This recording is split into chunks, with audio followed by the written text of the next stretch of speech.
Bonjour chers frères et sœurs, je vous salue, vous qui aimez l'histoire. Nous avons tellement d'ouvrages dont nous sommes en train de faire les séries, présenter ces ouvrages-là et les commenter. Alors nous revenons sur l'ouvrage de Brzezinski, Le Grand Échiquier. Le Grand Échiquier. Brzezinski a été un conseiller du président Carter des États-Unis. Et c'est lui qui a écrit cet ouvrage-là, Le Grand Échiquier. D'ailleurs, sur lequel s'appuie pour mener sa politique extérieure certains dirigeants américains. Alors il écrit: l'effondrement du bloc soviétique place les États-Unis dans une position sans précédent. Ils sont devenus du même coup la première et la seule vraie puissance globale. À bien des égards, la suprématie globale de l'Amérique rappelle celle qu'ont pu exercer jadis d'autres empires, même si ceux-ci avaient une dimension plus régionale. Ils fondaient leur pouvoir sur toute une hiérarchie de vassaux, de tributaires, de protectorats et de colonies. Tous les autres n'étant que des barbares. Bon, je pense que là, c'est pas trop vrai. Hein? Les Grecs, ils n'ont pas eu, à proprement parler, un grand empire. Certes, les Macédoniens avec Alexandre. Mais est-ce que les Romains considéraient tous les autres comme des barbares? Non. Ils ne considéraient pas les Grecs comme des barbares. Donc, il faut nuancer. On comprend, Brzezinski n'est pas historien. Pour anachronique qu'elle puisse paraître, cette terminologie peut s'expliquer à certains États situés dans l'orbite américaine, comme dans le cas des empires du passé. L'exercice de la puissance impériale américaine dérive dans une large mesure d'une organisation supérieure, de la capacité à mobiliser sans délai d'importantes ressources économiques et technologiques à des fins militaires, de la séduction floue mais importante qu'exerce le mode de vie américain, ainsi que du dynamisme reconnu des élites politiques et économiques du pays et de leur compétitivité. Bon, il est en train d'encenser le système américain, mais on sait que c'est un système qui a des failles. C'est un système qui a des failles. Les empires anciens possédaient eux aussi ces attributs. L'exemple romain vient tout de suite à l'esprit. Rome a établi son empire au cours de 2 siècles et demi d'une expansion continue vers le nord d'abord, puis à la fois vers l'ouest et le sud-est, ainsi qu'en maintenant un contrôle sans faille sur l'ensemble des côtes de la Méditerranée. Son expansion géographique maximale est atteinte aux environs de l'an 211 après Jésus-Christ. Bon. L'empire reposait sur une organisation politique centralisée et sur une économie unifiée et autosuffisante. Le pouvoir s'exerçait à travers un système économique et politique complexe à dessein. Un réseau stratégique de routes terrestres et maritimes disposé en étoile autour de Rome permettait le redéploiement rapide et la concentration. C'est pour ça que les gens disaient tous les chemins mènent à Rome. En fait, bon. C'était pour que les voies maritimes et puis les voies terrestres convergent vers Rome. Voilà. Ça, c'est ça. À l'apogée de l'Empire, l'effectif des légions romaines déployées à l'étranger se montait à 300 000 hommes. L'efficacité de cette force considérable était encore décuplée par la supériorité romaine en matière de tactique militaire et d'armement, ainsi que par la centralisation du commandement, apte à diriger un redéploiement relativement rapide. Bon. Mais il ne s'appuie pas sur une documentation, sur des sources. Hein. Il parle comme ça. Hein. Il ne s'appuie pas sur des sources. Alors qu'il n'est pas historien. Coïncidence remarquable, en 1996, la puissance prépondérante des États-Unis, malgré la différence d'échelle entre les populations, protégeait les marches de son domaine à l'aide d'un contingent de 296 soldats professionnels. 296 000 soldats professionnels. Un facteur psychologique important contribuait aussi à la puissance impériale. Aucune affirmation d'identité ne pouvait rivaliser avec le civis Romanus sum.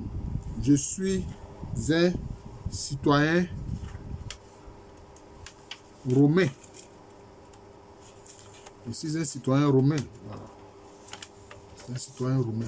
Source de fierté et d'aspiration pour beaucoup. Finalement, concédé au sujet non romain de naissance, le statut convoité de citoyen exprimait une supériorité culturelle qui faisait de l'expansion de l'Empire une véritable mission. Partout où elle s'imposait, la loi de Rome trouvait ainsi sa légitimité et incitait ceux qui la subissaient à désirer l'assimilation dans les structures impériales. Ça, c'est pas sûr. Ça, c'est pas sûr. Voilà. C'est pas sûr parce que, par exemple, en Palestine, il y avait des Juifs qui étaient romains. Flavius Joseph, il était romain, mais juif. Même Saint Paul, l'apôtre Paul, il était romain. Il était citoyen romain, mais il était juif. Mais les Juifs détestaient la présence des Romains dans leur région.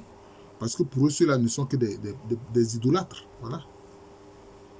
Alors, il parle ici de la supériorité culturelle des Romains, ça, ce n'est pas sûr. Au niveau de la culture, Rome était très influencée par la Grèce. Il faut savoir cela. Donc, il essaie en fait de mettre en parallèle ici, Brzezinski essaie de mettre en parallèle ici l'Empire romain et puis ce qu'il va appeler l'Empire américain, je pense. Il dit, par exemple, selon nos critères, Rome représentait une puissance régionale, pas un empire global. D'accord. Cependant, selon la perception du monde qui prévalait alors, ce pouvoir autosuffisant, isolé, ne se connaissait pas de rival immédiat ou distant, tirant sa supériorité de son organisation politique et de sa culture. L'Empire romain était un monde en soi, préfigurant ainsi les systèmes impériaux qui se sont déployés par la suite sur une plus grande échelle. Donc pour lui, l'Empire romain, évidemment, c'est un empire localisé. Mais pour lui, il pense que l'Empire américain est un empire global. C'est ce qu'il veut nous faire accepter, que c'est un empire global. Je pense que j'ai assez vu les exemples romains qu'il a pris. Mais nous allons voir maintenant ce que lui-même il dit de ce qu'il appelle, parce qu'il a sous-titré ça l'empire global. C'est-à-dire les États-Unis qui forment un empire global. On va voir en quoi est-ce que ça forme un empire global. Bon. En 589 après Jésus-Christ, les trois royaumes surgis de l'éclatement de l'empire se réagrèrent sous une forme qui rappelle l'organisation antérieure, parce que Rome va être détruite par ceux qu'on a appelés les barbares, y compris les Huns. Pardon, y compris les Huns. Pardon. De Attila. La Chine, à son apogée, maintient dans son orbite nombre d'États vassaux et tributaires, parmi lesquels on compte l'actuelle Corée, l'Indochine, la Thaïlande, la Birmanie et le Népal. Aux confins asiatiques de la Russie, l'empire s'étend de la Sibérie du Sud au lac Baïkal et à l'actuel Kazakhstan. Au sud, il atteint l'océan Indien et remonte vers l'est à travers le Laos et le nord du Vietnam. Comme à Rome, l'empire repose sur une organisation complexe qui traite des finances. Bon, écoutez, il prend des exemples, mais je pense que le mieux, c'est de voir ce qu'il dit de la puissance impériale américaine. Bon, il prend beaucoup de cas dans l'histoire. Hein. Il prend le cas de Genghis Khan, hein, l'empereur mongol. Hein. Il parle du Saint-Empire romain, germanique. Hein. Il parle de l'empire chinois, hein, etc. Bon, je pense que c'est pas ça qui importe. En fait, il veut faire un parallèle entre tous ces empires-là, de ces périodes passées, en montrant que c'était des empires qui étaient localisés. C'était des empires qui étaient localisés. Voilà. Leur champ de rayonnement était localisé. Voilà. Bon. Il a pris aussi, il prend aussi l'exemple de l'Empire ottoman, hein, l'Empire des Turcs, qui a dominé une partie des Balkans, le Moyen-Orient jusqu'au nord de l'Afrique, moins le Maroc. Il parle aussi de la puissance qu'a exprimée l'Espagne, qui a été une puissance importante en Europe et qui a eu à conquérir plusieurs terres, plusieurs colonies. L'Espagne, d'ailleurs, tout comme le Portugal. Ensuite, Il dit que jusqu'au 1914, la marine britannique règne sur les mers. La marine britannique règne sur les mers, ça c'est vrai. La primauté maritime de la Grande-Bretagne est alors incontestée et Londres consolide sa position de premier centre commercial et financier du monde, notamment la City. Jusqu'aujourd'hui, la City reste un lieu financier très important pour la Grande-Bretagne, pour l'Angleterre. Même quand la reine veut s'y rendre, il faut qu'elle obtienne l'autorisation de ceux qui gèrent la City. Vous voyez. Il dit, maintenant il écrit, pour autant, aucun de ces empires n'a vraiment été global. C'est ce qu'il disait, je voyais ça déjà. Donc il prend plusieurs exemples d'empires, mais il dit que ces empires n'ont pas été des empires globaux. La Grande-Bretagne elle-même n'a jamais été une vraie puissance globale. Or, ce n'est pas aisé à dire comme ça, parce que on a vu la reine Victoria qui disait que le soleil ne se couche jamais sur mon empire. Elle avait des terres en Asie, en Amérique, en Afrique, etc. Bon. Lui, maintenant, il parle d'empire global. Bon, on verra bien. Maintenant, qu'est-ce qu'il dit? La puissance globale à laquelle se sont élevés les États-Unis est donc unique par son envergure et son ubiquité. Vous voyez, mais il parle d'ubiquité. Non seulement l'Amérique contrôle la totalité des océans et des mers, mais elle dispose de forces amphibies lui permettant d'intervenir partout. Ces légions occupent, c'est-à-dire ces armées, occupent des positions imprenables aux extrémités est et ouest du continent eurasien. Et elles contrôlent aussi le golfe Persique. Ses vassaux et ses tributaires, dont certains poussent les marques d'allégeance jusqu'à souhaiter des liens encore plus étroits avec Washington, sont répartis sur l'ensemble des continents. Est-ce que c'est le cas aujourd'hui?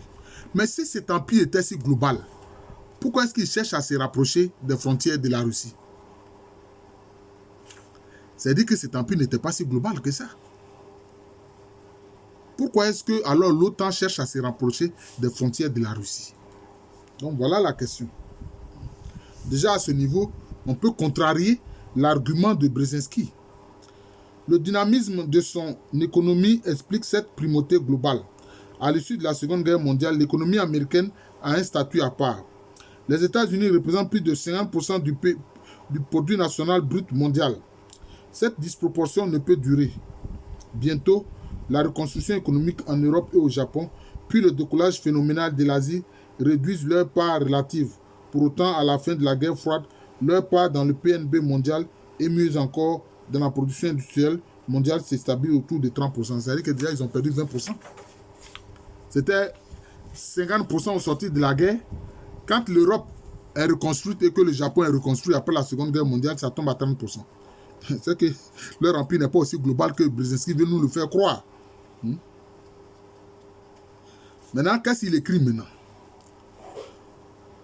Plus important encore, l'Amérique a maintenu et même renforcé sa position dominante en multipliant les applications militaires des innovations scientifiques les plus avancées. Ainsi, elle dispose d'un appareil militaire sans équivalent du point de vue technologique, le seul à avoir un rayon d'action global. Dans le domaine des technologies de l'information, elle continue de creuser l'écart. Comme le montre sa maîtrise des secteurs décisifs pour l'économie de demain, sa compétitivité technologique n'est pas prête à être remise en cause. D'autant que dans ces mêmes secteurs, les États-Unis préservent et accroissent leur avantage en termes de productivité sur leurs rivaux japonais et européens de l'Ouest. À l'évidence, la Russie et la Chine prennent ombrage de l'hégémonie américaine. Une déclaration commune au début de l'année 1996, lors d'une visite du président russe Boris Yeltsin à Pékin, laisse transparaître leur ressentiment.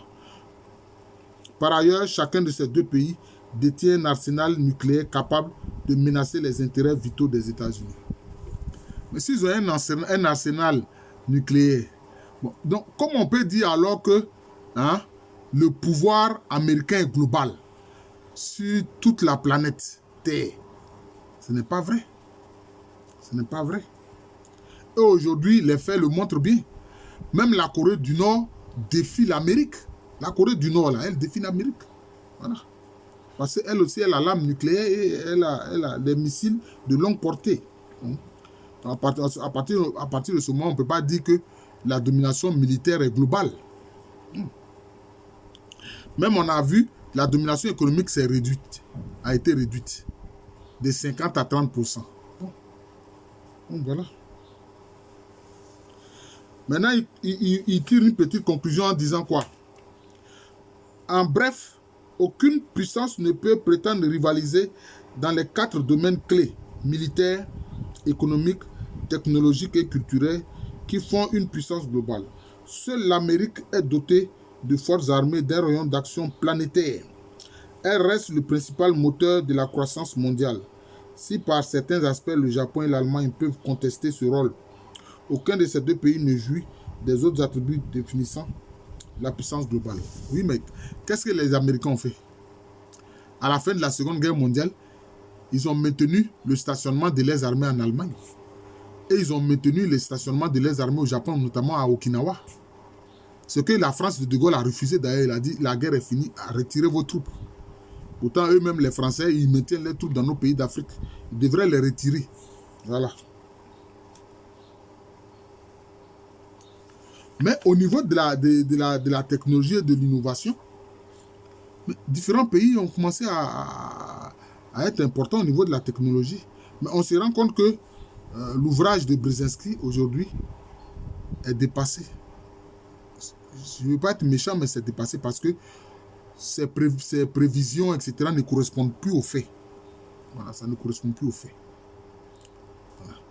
À un moment donné, c'était valable, mais ça ne correspond plus aux faits. Il y a eu des évolutions. Voilà, il y a eu des évolutions. Il y a eu des évolutions. Par exemple, aujourd'hui, on le voit, la suprématie du dollar est remise en cause. La suprématie du dollar est remise en cause. Quand le président Nixon a fait en sorte qu'il n'y ait plus, je peux dire, de conversion de dollar en or et puis l'or en dollar, bon, et que le dollar finalement était devenu la monnaie primordiale, c'est comme si tout le monde travaillait pour les États-Unis. Les États-Unis pouvaient utiliser comme elles voulaient la planche à billets,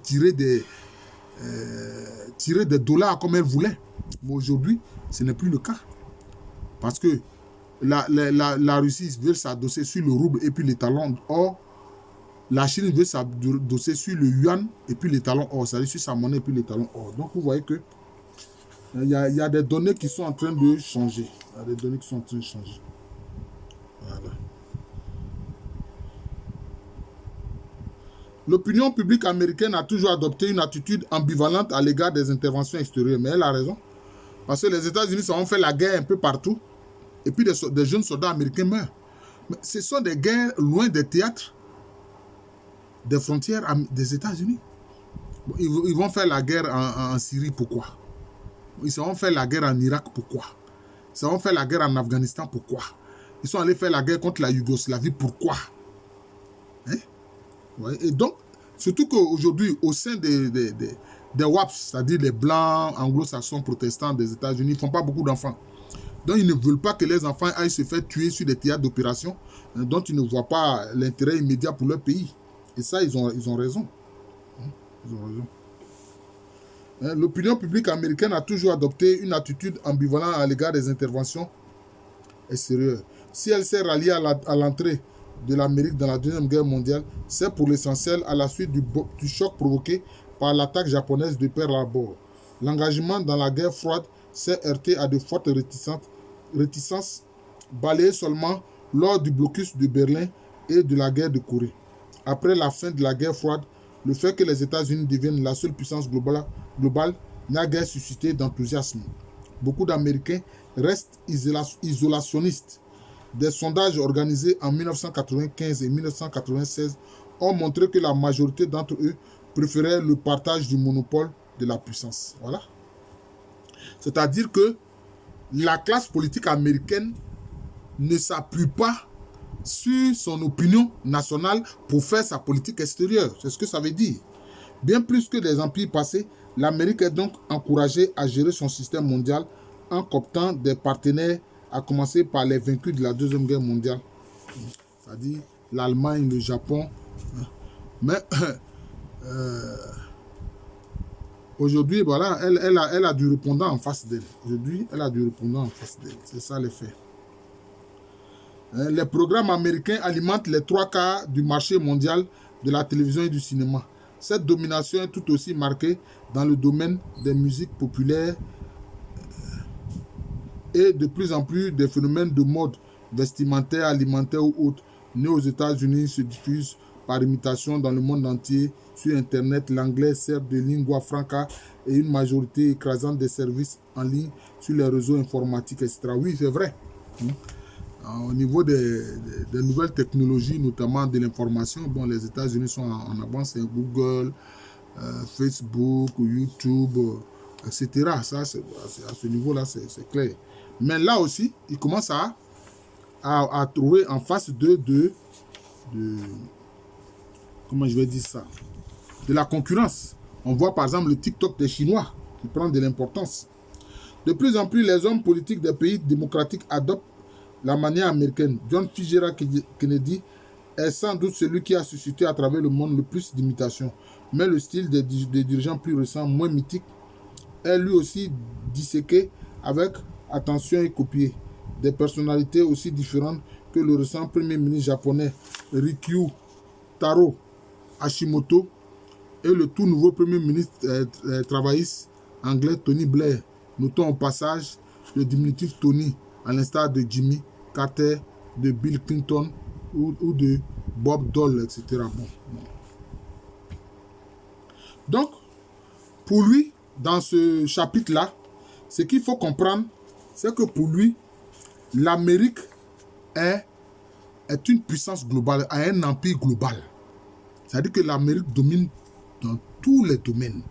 Domaine militaire, domaine économique, domaine culturel, domaine technologique. Voilà. Domaine scientifique. Voilà. Donc, c'est ce qu'il essaie de dire dans ce chapitre-ci. C'est ce qu'il essaie de dire dans ce chapitre. Mais ce qu'il oublie aussi de dire au plan scientifique, c'est que les États-Unis n'ont pas procédé à la dénazification, comme ils l'avaient promis. À la fin de la Seconde Guerre mondiale, ils se sont accaparés les savants nazis allemands pour les amener travailler dans leur laboratoire. Voilà les faits. Ça, Brzezinski ne dit pas ça. Et c'est pas sérieux. Donc pour lui, l'empire américain est un empire global. Donc le titre, le sous-titre que je vais mettre, l'empire américain, un empire global. L'Amérique est un empire global. Entre parenthèses, il va mettre un point d'interrogation. Parce qu'aujourd'hui, on se rend compte que bon, ce n'est plus le cas. Hein. Ce n'est plus le cas. Les États-Unis sont confrontés réellement à des pays qui lui tiennent tête, qui ne veulent pas de cette domination américaine-là. Parce que quelque part, c'est vrai, peut-être qu'il va en parler beaucoup plus loin, mais cette domination américaine est faite de guerre et de destruction. Cette domination américaine est faite de guerre et de destruction. Alors qu'on a vu les causes qui poussent les États-Unis à entrer dans la guerre, cela est présenté devant le Sénat et la Chambre des représentants comme des guerres justes. Comme des guerres justes. Vous voyez, on a vu le cas quand les États-Unis sont entrés dans la Première Guerre mondiale. Et puis aussi quand ils sont entrés dans la Seconde Guerre mondiale, pour eux, ça a été présenté comme des guerres justes. Voilà. Pour mettre fin à des agressions contre les États-Unis. Mais aujourd'hui, c'est les États-Unis maintenant qui sont agresseurs à cause de leur prétendu empire global. Et regardez comment ils ont bombardé la Yougoslavie. Sous prétexte que oui, les Serbes voulaient faire un génocide au Kosovo contre les Albanais. Ce qui n'est pas vrai, ça s'est avéré faux. On a vu leurs mensonges concernant la guerre contre l'Irak. Vous voyez, ils ne font pas de guerre justes. Est-ce que leur empire est global? En tout cas, même s'il a été apparemment assez étendu, aujourd'hui, cet empire-là a des limites. Je vous remercie. Le prochain chapitre va concerner ce que Brzezinski a appelé l'échiquier eurasien. L'échiquier eurasien. Je pense qu'il a raison de mettre ensemble le continent européen et puis asiatique, parler d'Eurasie. Sur ce point, vraiment, je suis d'accord avec lui. Je vous remercie. Je suis le professeur Alou Kwame René, professeur titulaire d'histoire à l'université Félix Houphouët-Boigny, université qui est à Abidjan, c'est à Cocody. C'est en Côte d'Ivoire, un pays situé en Afrique de l'Est. Je présentais un aspect de la série de l'ouvrage de Brzezinski, hein, qui est intitulé Le Grand Échiquier. Voilà. Merci encore, bon week-end, bonne journée à tous.